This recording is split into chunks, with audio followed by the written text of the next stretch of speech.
Hi, this is Christopher Walker here again. Today we're going to look at reading skills in the Cambridge English First exam. Now, the paper has changed quite considerably since the last specification. From 2015, the reading paper has been combined with the use of English paper. This makes a lot of sense since the two skills are very closely linked.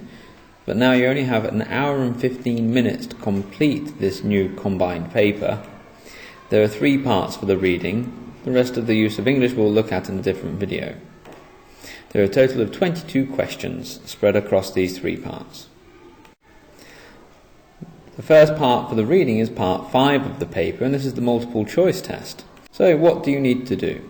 Well, I wouldn't recommend reading the whole text before you begin. It's too long and you won't really get so many answers straight away that it's worth doing. What you should do though is to remember that the questions themselves follow the text in order. For example, the first question will be in the first part of the text, maybe in the first paragraph. The second question will be after that. So if you have an awareness of where the questions are, in what order they are, you'll be able to isolate the information you need. So read the first question and find the answer to it in the text. Then just move on to the next question. If you find the answer for the second question whilst you're still looking for the first, it means you've gone too far and you know now where to look. Always look for specific information in the text. Cambridge are very good at hiding information or providing what we call distractions. Now here we're talking about information that looks like it's right, but actually for the question we want, it's not. And as you're going through, underline and make notes. You are allowed to write on the exam paper, so don't worry about making a mess of it. Just keep going through, underline, and put little numbers next to what you've underlined, so that if you look back later, you'll know which question it is that you were looking at. Let's have an example. If you follow the directions in the descriptions to this video, you'll see that there's a link to a PDF document. We're looking at the exam handbook or the exam specifications book, and we're looking at sample paper 1. So find that now, have a look at part 5 of the reading and use of English paper, and have a go. Okay, so let's have a look at the answers. So first, the answer is C, and here's the part of the text that tells you. For D, number 32, we get this information from it. And then for number 33, we're looking at the answer being C, and again here is the information.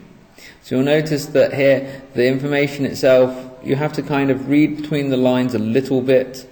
You need to isolate the specific information from the text, and from that get the answer. So for 34, here's the place we get it from. So generally her description is very positive. Number 35, you want D, and again in the text we can find the reason.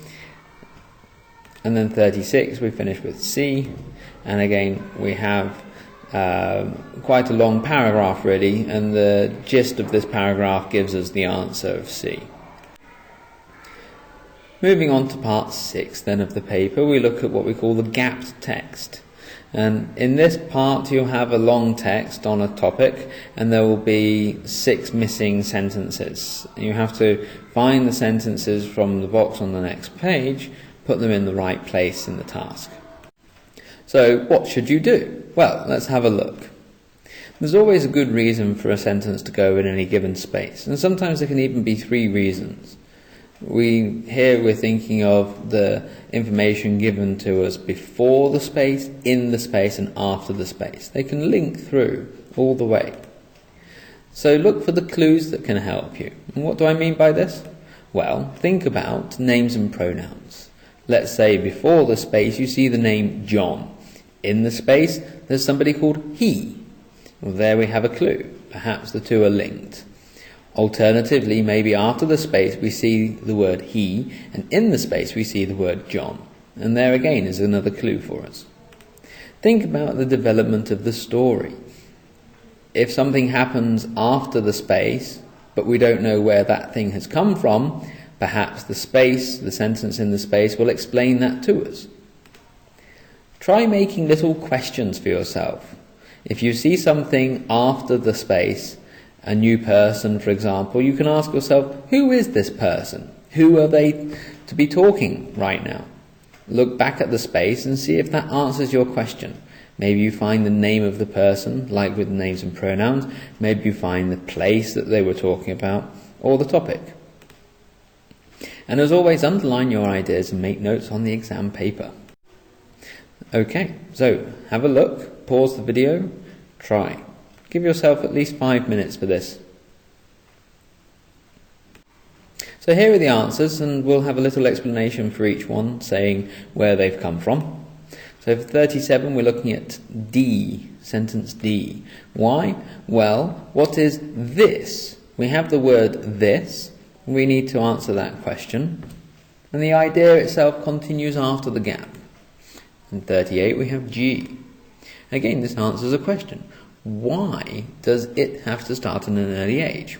We don't know. That's in the gap. And after the gap, this lengthy period. In 39, we have F. So the missing sentence mentions this, which refers to the exercise just mentioned. Also, after the gap, the writer continues talking about it. So here we have maybe not the development of the story, but certainly the development of the idea. Then for number 40, we're looking at A. Why? Well, it supports the idea of practice making perfect that comes from before the gap, and the idea is continued after the gap. So we have the progression of the story. For 41, we're looking at E. Again, the idea before the gap of over time is connected to eventually bring the desired result. So we have the continuation of the idea. And then finally for number 42, we have C. Why do we have this? Well, the sentence is an introduction to the concluding paragraph. And we have another little clue as well in this expression. So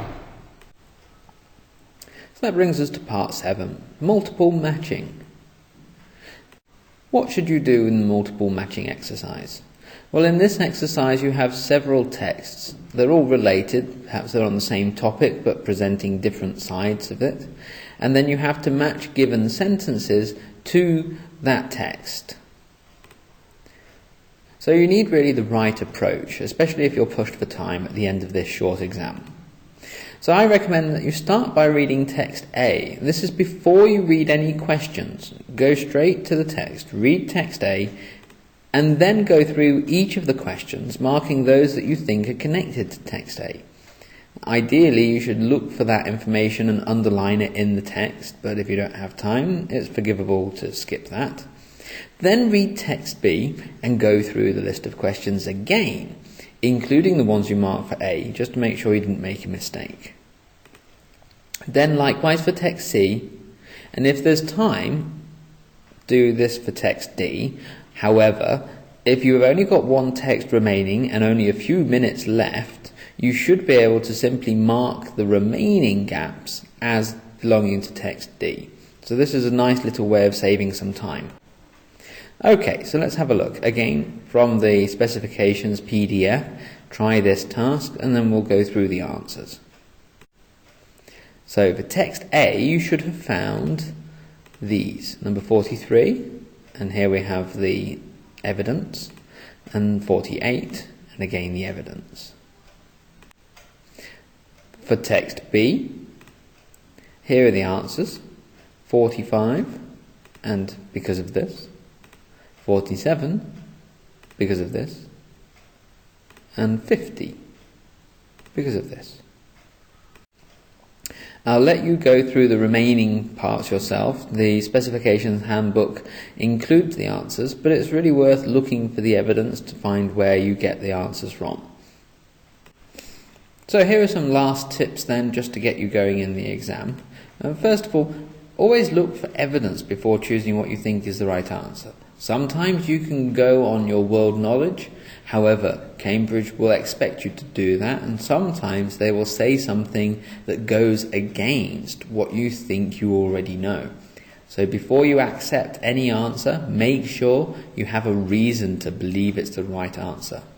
And connected with that, never quite trust yourself. If you see a word in a question and the same word is in the text, it's probably not going to lead you to the answer. Instead, look for synonyms and other ways of expressing the same idea.